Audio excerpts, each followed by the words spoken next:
When you hear a railroad, the train is coming from far away and it's coming closer. You become increasingly aware of the track that the train is rolling on. And that track is what divides white from black. That's what separates the white ghetto from the black ghetto. It's the track that heads somewhere, but you don't know exactly where, and it's not really for the good of society. And the 4 sit-ins walked right across that track in the wrong direction. They crossed the track. They went to the other side.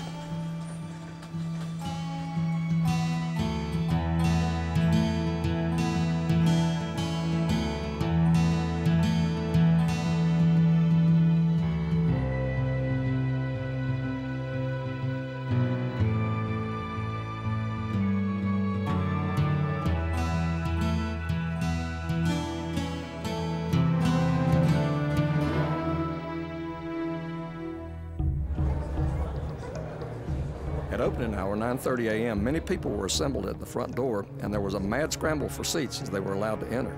The media coverage had its effect. Now, I knew that hundreds would be involved, that Woolworth's was in the middle lane, like the middle lane of a 3-lane highway, in a no-win situation. I knew then the eventual result. Woolworth's would serve, but it would have to be when the fury subsided. Curly Harris, Woolworth's manager. About day 3, we started to get the opposition to come in. I mean, they saw what our strategy was.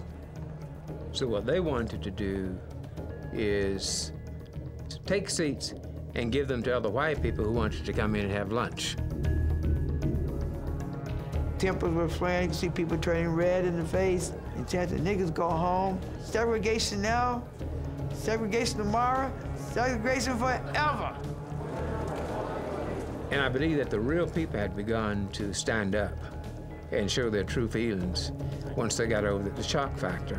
I mean, here's some people who are coming in, upsetting our world. It was chaotic. You had the black community on the one side, and then you had all of the white youngsters from the outlying areas coming downtown, try to intimidate them, and, you know, it just got tough when you had somebody taunting you.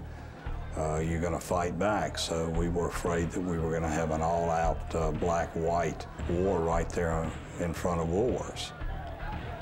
I sensed they were astonished at the fact that we could be nonviolent and do that effectively and take all that crap that was handed our way. That was very important for them to adopt the kind of Gandhian non-resistance that they had as they sat there and they opened their books and they studied and they refused to respond to incitement or provocation.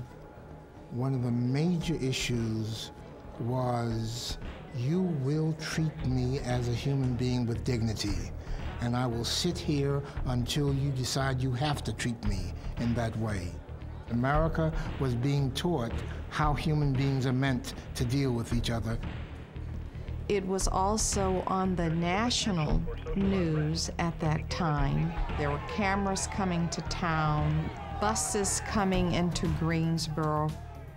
On that 3rd day, Winston-Salem also decides to sit in too.